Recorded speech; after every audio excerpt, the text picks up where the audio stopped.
perjalanan menuju dunia yang lebih adil dan setara, pendidikan memainkan peran yang sangat penting. Salah satu pilar utama dalam upaya ini adalah sekolah inklusi. Sekolah inklusi merupakan bentuk lembaga pendidikan yang berkomitmen untuk menyediakan lingkungan belajar yang mendukung bagi semua anak, tanpa memandang kemampuan, latar belakang, atau kebutuhan khusus mereka. Melalui pendidikan inklusi, kita menanam benih toleransi dan penghargaan terhadap keberagaman yang akan tumbuh menjadi kekuatan di masa depan.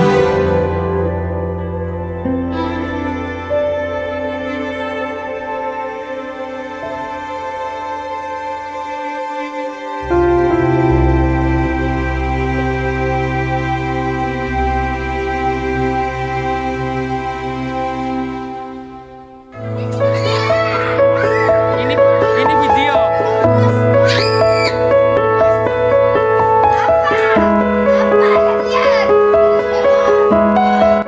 Kami dari kelompok 2 akan memperkenalkan diri dan berbagi sedikit tentang apa yang kami lakukan.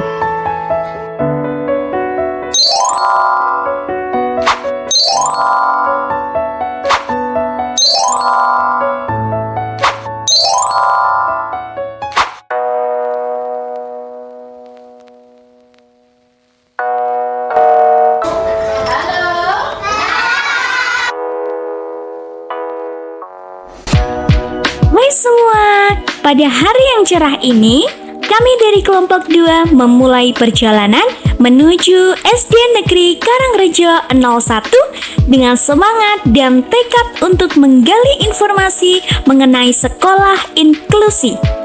SD Negeri Karangrejo 01 terletak di Jalan Karangrejo Tengah, Kecamatan Gajah Mungkur, Kota Semarang, Jawa Tengah. Setibanya di SD Negeri Karangrejo 01, kami disambut dengan hangat oleh kepala sekolah dan para guru. Untuk memperoleh informasi yang komprehensif, kami melakukan wawancara mendalam bersama kepala sekolah dan salah satu guru kelas. Sampaikan ke teman-teman guru, Bapak Ibu, hari nanti ada dari Mas Wales akan mengadakan istilahnya observasi wawancara tentang inklusi, bagian yang inklusi, yaitu pas berapa yang sekiranya ada anak yang semacam ya kayak inklusi, kategori inklusi. Kalau yang kelas 4 itu kemarin ada, cuma dari kelas 2 itu jadi pelatih gurunya sudah mulai bisa bersosialisasi dengan teman. Ya awalnya itu anaknya menyendiri, itu tidak mau, tidak pernah berangkat sekolah, sebulan itu kan berangkat sekali. Karena apa? Karena orang tuanya dua-duanya bekerja. Nah sekarang itu ayahnya sudah meninggal kemarin. Ya, itu. Tapi anaknya sudah mulai bisa bergaul dengan teman, malah sekarang saya lihat sudah bagus, sudah mau ikut ekstrakurikuler nyanyi, ikut ini, dan jadi sudah bagus. Anaknya mungkin dulunya yang orang tuanya kurang ini aja, kurang perhatian, ya kurang perhatian. Kalau pagi jam 5 kan ibunya sudah berangkat jualan buah, itu anaknya di rumah sendiri sama kakaknya. Kalau kakaknya kan masih SMP, SMP kan ngurusi bocah SD kan kadang-kadang kurang, jadi dijajarkan gitu. Sekarang alhamdulillah. Terus kemudian ada lagi anak kelas 3, satu anak sih, kalau itu kayaknya lambat belajar ya, namanya apa ya? Slogan apa Pak? Maksudnya lambat belajar itu kan kategorinya inklusi kan banyak ya. Sebenarnya saya juga bingung sih inklusi apa enggaknya, karena nggak tahu. Anaknya itu cewek kelas 2, itu dia juga nggak bisa ini sama teman-temannya, dia cenderung ekstrovert dulu, pendiam terus nggak mau sama itu nggak mau pokoknya. Dia sendiri cenderung diem, fisiknya juga saya lihat lemah gitu loh, ininya tuh kayak lemah ya, karena kebetulan di kelas saya juga tidak ada inklusi ya, hanya kategorinya mungkin yang slow learners tadi, perlambatan dalam belajar. Apakah ibu sudah pernah mengikuti pelatihan tentang pendidikan inklusi? Belum pernah. Oke. Terus nomor 3, bagaimana ibu sebagai guru kelas dalam melaksanakan pendidikan inklusi di kelas? Lah, saya sendiri itu belum menghadapi langsung untuk siswa yang inklusi berkebutuhan khusus. Jadi untuk penanganannya, untuk menghandle siswa yang seperti itu, saya mungkin belum ada pengalaman. Oke, hanya saja kalau siswa yang slow learners tadi, keterlambatan dalam belajar itu menggunakan, kan sekarang kita pakainya kurikulum merdeka, jadi ada pembelajaran berdiferensiasi. Jadi anak-anak yang mempunyai keterlambatan dalam belajar itu nanti adalah waktu di mana kita memberi tambahan pembelajaran untuk anak-anak tersebut. Gitu.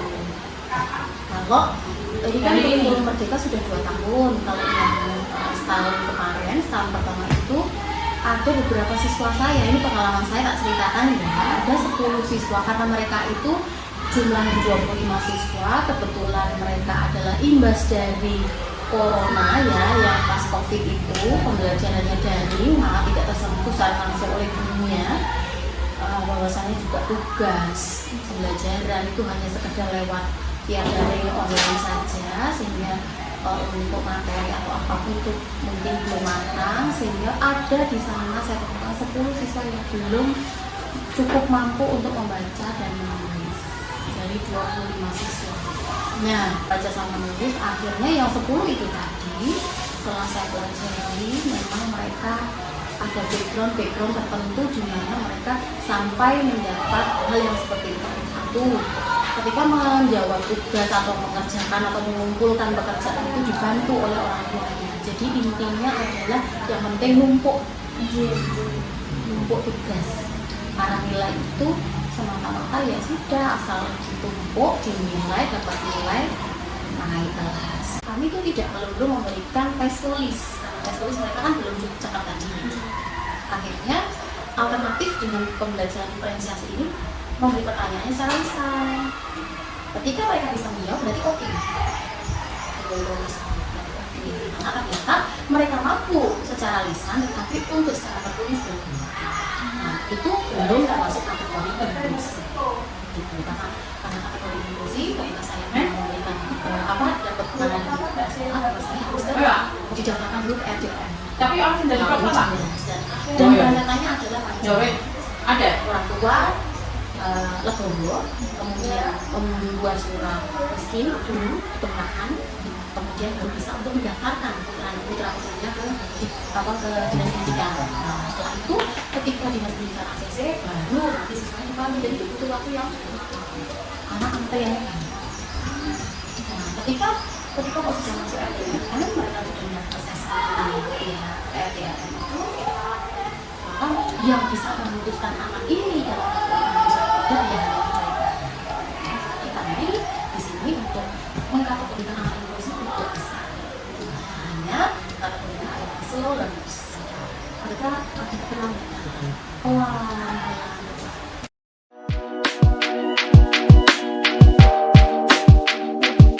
Setelah melakukan serangkaian observasi dan wawancara di SD Negeri Karangrejo 01, kelompok kami berhasil mengumpulkan berbagai informasi penting mengenai implementasi sekolah inklusi. Pengalaman berharga ini tidak hanya memberikan wawasan baru tentang kebijakan dan praktik pendidikan inklusi, tetapi juga memperkaya pemahaman kami tentang tantangan yang dihadapi oleh para pendidik. Terima kasih kepada SD Negeri Karangrejo 01, Kepala Sekolah, dan para guru atas kerjasama dan sambutannya. Observasi ini telah menjadi pengalaman yang sangat berarti bagi kami. Kami berharap sekolah inklusi di Indonesia terus maju, memberikan pendidikan yang adil dan berkualitas untuk semua siswa. Semoga kebijakan inklusi semakin kuat dan guru-guru mendapatkan dukungan yang memadai. Dengan kerjasama semua pihak, kami percaya pendidikan inklusi akan semakin baik. Semoga langkah kecil kami melalui observasi ini bisa memberikan kontribusi positif dan menginspirasi perubahan ke arah yang lebih inklusif. Terima kasih dan sampai jumpa.